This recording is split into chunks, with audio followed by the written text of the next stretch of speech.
Bienvenue sur Fil Horizon, le rendez-vous des personnes qui aspirent à se libérer et ouvrir leur horizon. Je vous reviens aujourd'hui pour vous partager mon témoignage à propos de l'éveil de mon compagnon. Je parle de son éveil à la nature gémellaire de notre lien et à l'amour divin. Dans cette série pratico-pratique, nous avons démarré par les niveaux logiques les plus bas pour expliquer par exemple les comportements, puisque vous savez que c'est surtout au niveau des égos que cela coince et non pas au niveau des âmes. Je préfère donc dans un premier temps m'attarder au niveau psychologique pour bien vous faire comprendre les mécanismes pour ensuite aller développer les sphères plus éthérées. Un aspect qui est spécifique à notre relation est la distance géographique qui nous sépare. Je mets cette distance géographique en évidence dans mon explication car elle est d'après moi un point clé dans notre avancement. C'est-à-dire qu'elle nous a permis une avancée progressive et de construire pierre après pierre cette relation dans la matière. Notre relation s'est édifiée avec le temps et de façon ultra lente, mais en même temps relativement rapide. Je m'explique. Dans le déroulé chronologique, eh bien, les choses ont pris énormément de temps pour se mettre en place. Donc, lorsque je dis une pierre après l'autre, eh bien, chaque pierre, nous avons pris le temps de la déposer à son endroit le plus stable pour avoir les meilleures fondations. Mais donc, lorsqu'on met toutes les pierres les unes à côté des autres et qu'on prend du recul, eh bien, que voit-on au bout de 2 ans? L'édifice du temple de l'amour commencer à prendre forme. Donc, si vous voulez, pendant la construction, eh bien, ça semble interminable. Et puis, finalement, 2 ans peut sembler très rapide aussi, lorsqu'on peut voir enfin le résultat concret. Les 2 clés à retenir ici sont donc la distance et le temps. Donc, au niveau de la distance, dans une relation de flamme jumelle, il s'agira de sentir le bon moment pour être pleinement présent dans le lien et le bon moment pour se retirer. Donc, il s'agit de vraiment avoir une finesse pour réguler la distance entre vous.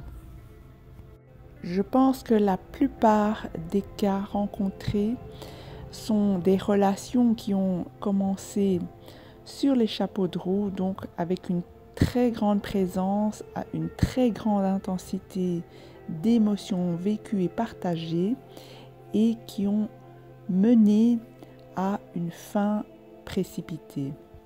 La séparation est donc considérée comme une distance forcée que vous allez utiliser pour le bénéfice de votre avancement. Ceci est vrai aussi pour les jumeaux qui n'auraient pas encore vécu de relation.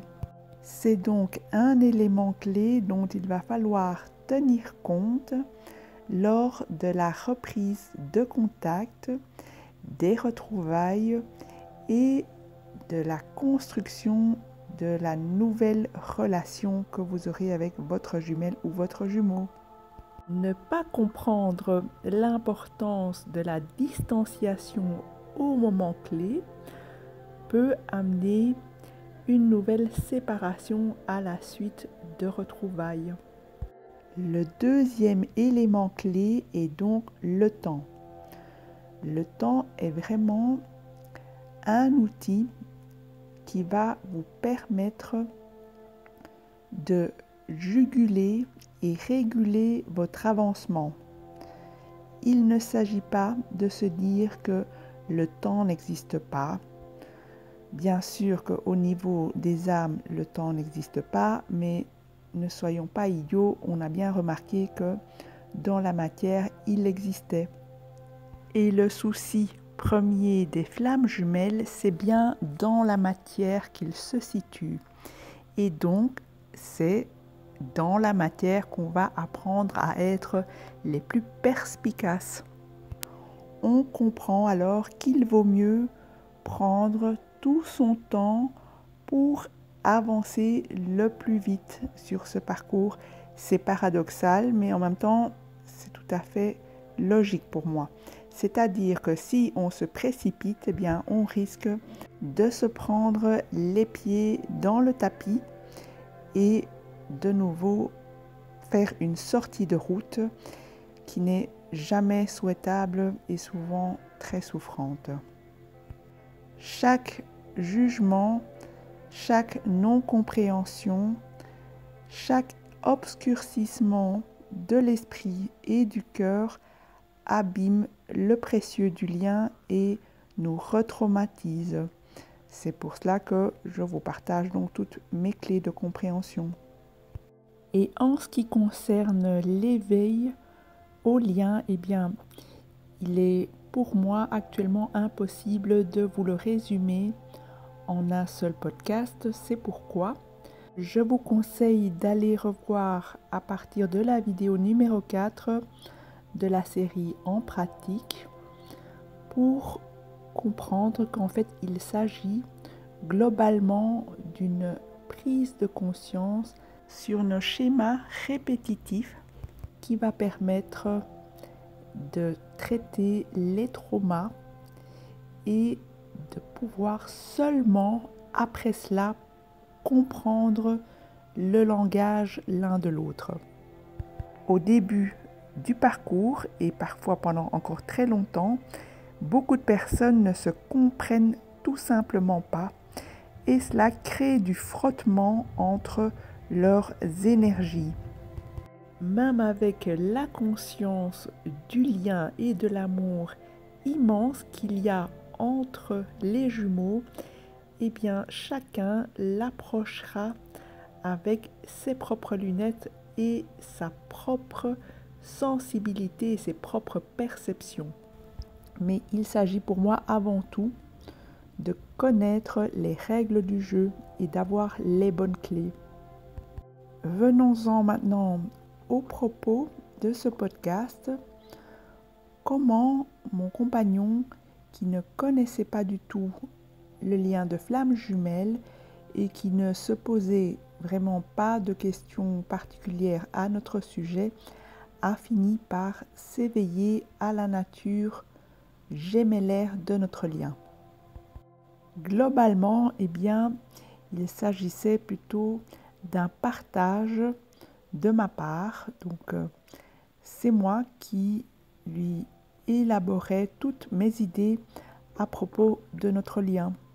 Et cela, je l'ai fait de façon progressive et sporadique, c'est-à-dire que ce n'est pas quelque chose qu'on fait quotidiennement, mais de temps à autre. Au début d'une rencontre, d'un rapprochement ou d'une reprise de contact, eh bien, cela se fera par exemple lorsque votre autre aborde le sujet. Et s'il ne l'aborde pas, eh bien, il s'agira alors d'aller s'adresser à son inconscient tel qu'il le fait déjà en fait avec vous. Normalement, lui-même vous transmet des messages depuis son âme et c'est cela qui a dû vous mettre la puce à l'oreille. En général, on est scotché à ce lien parce que l'autre nous transmet des messages curieux et hautement interprétatif à propos d'un amour transcendant. Mais au fil de l'avancement de la relation, eh bien, vous verrez qu'à un moment, les choses s'accélèrent et vous pourriez le faire de plus en plus régulièrement et de manière ouverte. Mais au départ, donc, je vous invite à parler à l'inconscient par de l'humour, des insinuations, du second degré, donc en étant subtil. Et aussi notez que moi, je ne me suis véritablement éveillée à la nature de notre lien que 1 an après notre rencontre. Donc, je m'y suis mise de façon assez tardive. Avant mon propre éveil au lien, eh bien, nous constations tous les deux qu'il y avait des synchronicités ou des événements curieux qui nous mettaient en miroir ou en symétrie, mais on n'en faisait rien. On ne l'observait pas à la loupe, on n'en parlait pas forcément et on ne le mettait pas dans une case. Je vous rappelle que l'éveil à ce lien se produit à différents niveaux de conscience, donc l'intellectuel, le corporel, l'émotionnel et le spirituel. Ce que je veux dire par là, c'est que mon compagnon et moi avons conscience de ce lien, mais de façon différente, à travers des consciences différentes. Et le fait qu'ils ne connaissent pas les flammes jumelles et moi bien, n'y change absolument rien. Ce n'est pas au niveau de la connaissance que cela se passe, c'est au niveau de la conscience. Une des choses qui me pose le plus question dans notre relation, c'est la part d'ego blessé de mon compagnon. Cet ego blessé, voire traumatisé, me pousse parfois dans mes retranchements, mais à d'autres moments, je sens une autre part de lui mettre de la lumière sur cet ego. Alors que mon compagnon ne connaît rien des flammes jumelles, ni de ce qu'il exige des jumeaux. C'est comme s'il appliquait naturellement des préceptes que beaucoup de flammes jumelles ne découvriront qu'après leur nuit noire de l'âme. Dans ces moments-là, je crois que c'est son âme qui est aux commandes, car je ne sais pas comment il fait pour transcender son ego blessé. Car honnêtement, cette guerre d'ego peut devenir assez usante à la fin. Alors plus concrètement, pour vous illustrer tous mes propos, eh bien actuellement, nous sommes en train d'essayer de concrétiser un achat immobilier ensemble. Et donc, que se passe-t-il? Il est en silence radio depuis quelques jours et bien sûr, ce n'est pas du tout évident et ce n'est pas du tout habituel que votre partenaire fasse le mort alors que vous êtes censé signer pour un achat important. Il va falloir vous habituer à l'idée que en séparation et en distance, eh bien, quelque part, vous êtes encore relax dans ce parcours de flammes jumelles. Une fois que vous avancez, et plus vous avancez, eh bien, plus le jeu s'accélère et s'intensifie. C'est un peu comme au Tetris. À la fin, ça devient super rapide. Et donc, j'ai intérêt à comprendre très vite qu'il ne s'agira pas de faire preuve d'impatience juste là, à cet instant. Et c'est là où j'essaye de vous faire comprendre qu'il faut prendre tout son temps pour avancer plus vite. Car à l'étape suivante, lorsque nous aurons dépassé nos peurs, eh bien, nous aurons déposé une autre pierre importante à notre édifice. Dans ce genre de moment-là, aller recadrer mon compagnon pour obtenir du respect ou alors aller lui partager mon amour inconditionnel ne vont pas le faire réapparaître. Il va falloir ici trouver la clé de l'énigme qui se trouve dans l'équilibre entre nous. Une autre chose que je vous invite directement à accepter dès le départ, c'est le jeu lui-même. Il n'est pas possible d'être en présence d'une flamme jumelle et que tout coule de source. Essayez d'imaginer à quoi peut bien ressembler le projet d'un achat immobilier avec une flamme jumelle. La signature n'est possible qu'avec la part de l'âme. Et donc, si la part égotique apparaît, il s'agira simplement de patienter. Eh bien, si je n'avais pas pris conscience de la nature de notre lien et si je ne m'étais pas entièrement engagée dans ce lien, eh bien, cela ne serait pas possible. Jusqu'à ce moment-là, eh bien, cela faisait 1 an que nous vivions une relation très étrange à distance, sans aucun engagement, sans projet. Nous étions comme des touristes aimantés l'un à l'autre sans savoir ce que nous faisions là. À l'époque, il aurait été difficile de mettre des mots dessus sans en avoir conscience. Avec le recul, je pense pouvoir dire que c'était simplement nos âmes qui jubilaient de se retrouver. Et donc, durant 1 an, nous étions comme dans un no man's land, simplement aimantés l'un à l'autre.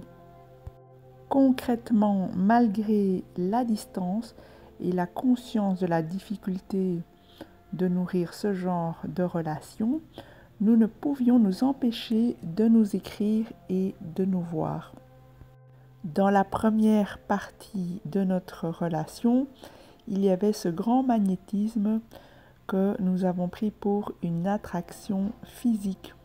À partir de l'été 2020, donc 1 an après notre connexion, et vu que ça ne fait que 2 ans que nous sommes ensemble, donc je dirais à la moitié du parcours, eh bien, cette relation va changer de perspective. Sans savoir que je m'étais engagée intérieurement, mon compagnon va me confier un secret très important pour lui. Vous verrez qu'au niveau de la communication, il existe véritablement un vase communicant entre les jumeaux. Je prends alors à ce moment-là conscience de l'importance que j'ai pour mon compagnon. Nous verrons dans un podcast ultérieur toutes les subtilités de la communication entre les jumeaux qu'il y a à décoder.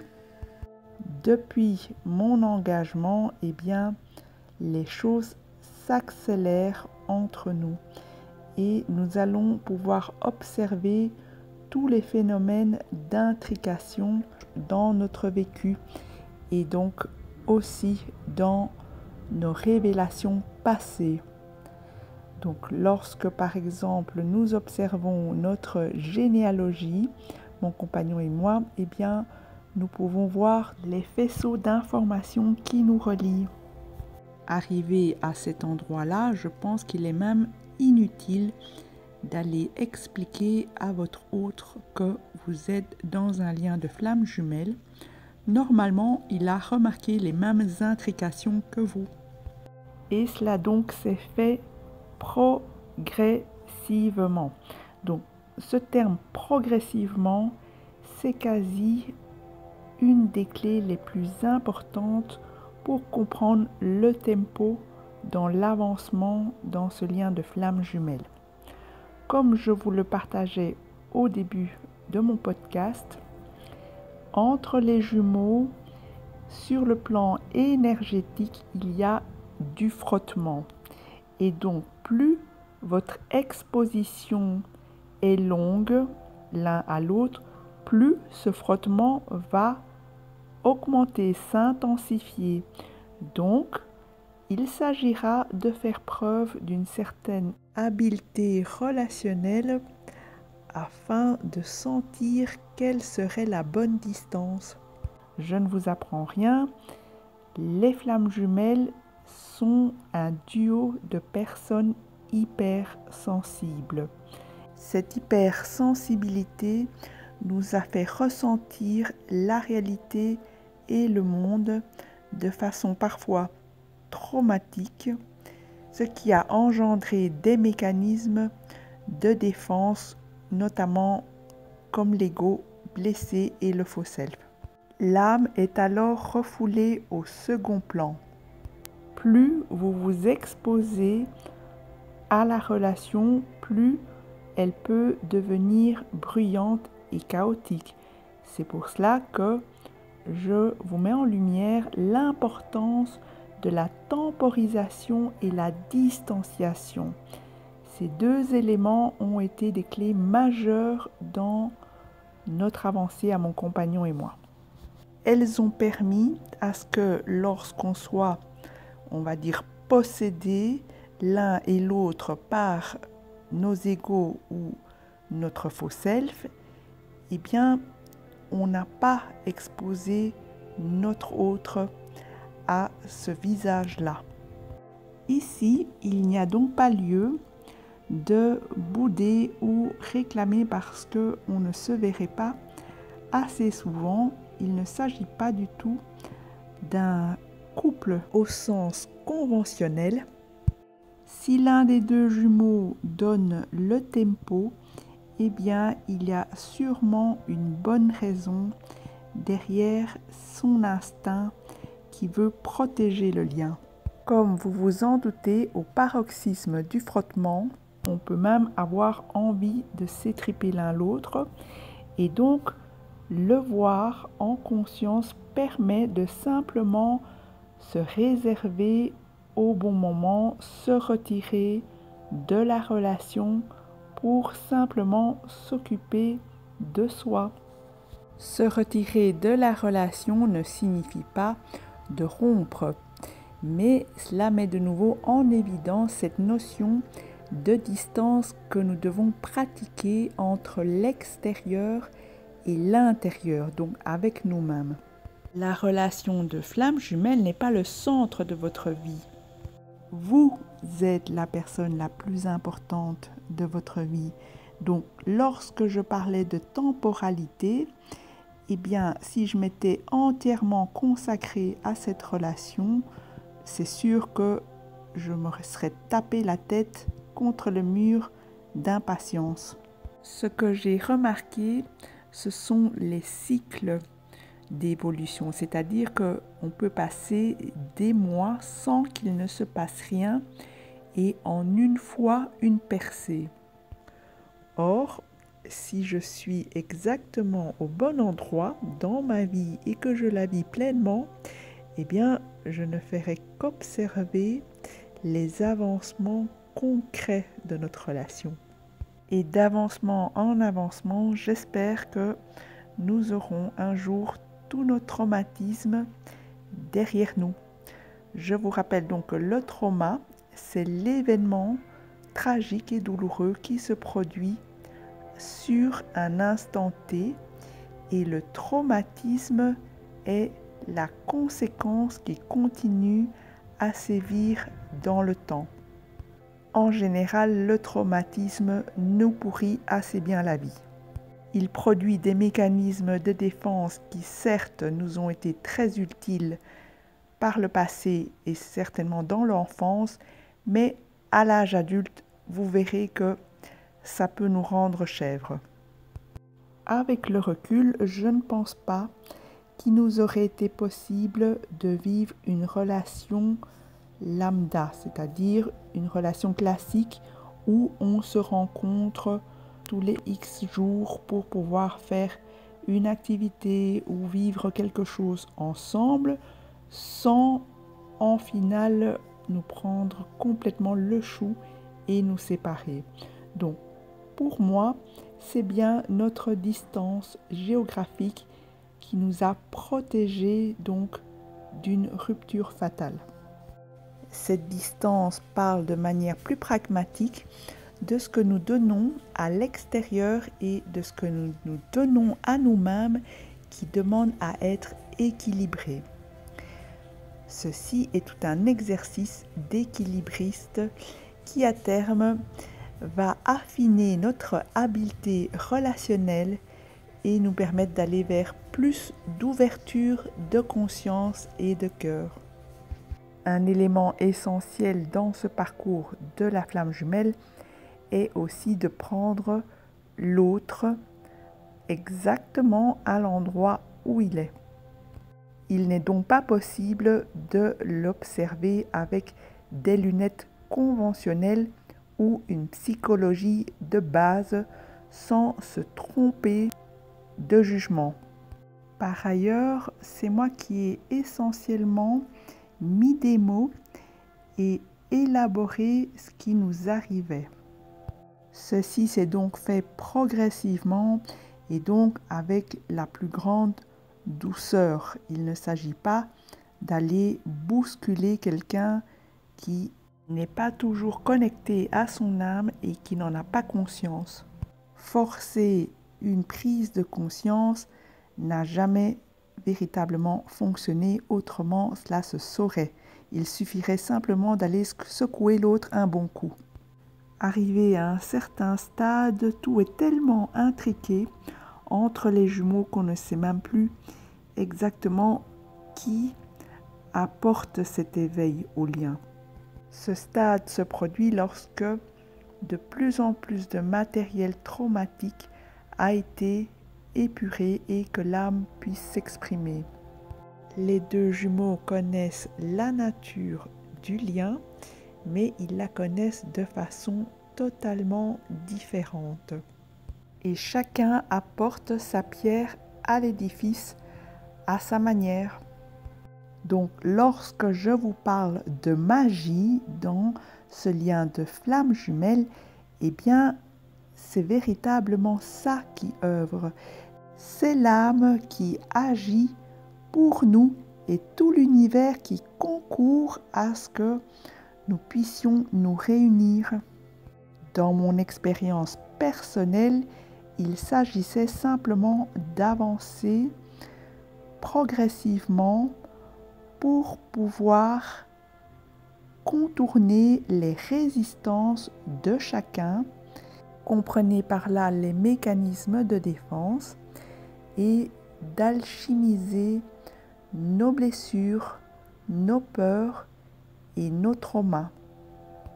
Alors, ce n'est pas quelque chose qu'on fait tous les vendredis soirs en commandant une pizza. Il va plutôt s'agir d'observer avec acuité lorsque quelque chose est réactualisé ou activé en nous. Tout ce matériel traumatique constitue le voile qui vous empêche de voir clairement l'amour en vous et en votre autre. Plus concrètement, mon compagnon et moi avons donc avancé très doucement en nous accompagnant comme deux enfants blessés mais qui avaient envie de grandir en conscience et ensemble. Nous portions nos cartables bien lourds avec plein de pierres et des cailloux qui représentaient donc nos traumas que nous avons balancés les uns après les autres jusqu'à avoir un cartable tout léger.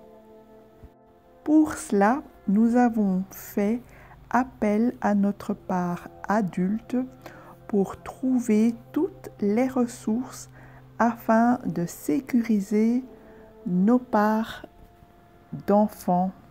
Nous faisons cela avant tout soi-même, donc ma part adulte prend en charge ma part enfant pour ne pas aller demander à mon compagnon de faire le parent pour moi.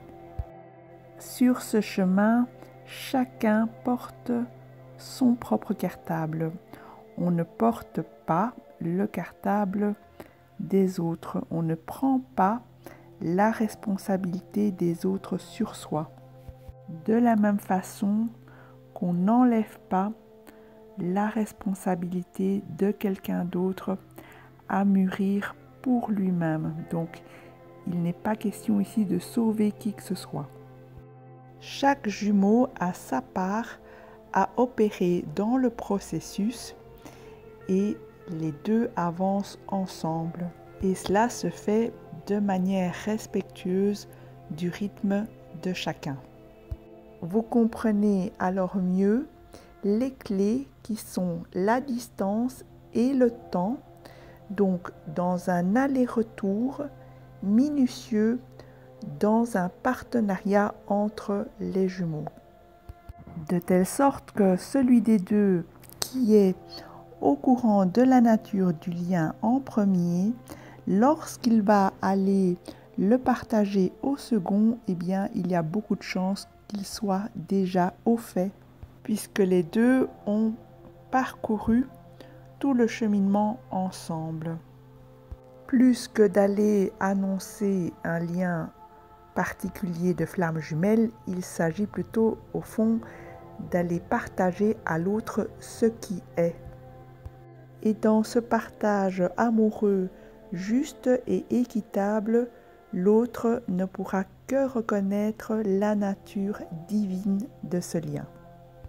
L'expérience que je vous partage ici, donc qui est mon témoignage personnel, est dans l'optique de vous accompagner dans votre future retrouvaille ou simplement dans votre compagnonnage actuel avec votre jumelle ou votre jumeau.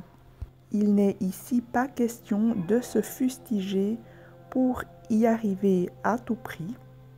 Retenez que chacun ne peut guère mieux que d'être qui il est à l'instant T.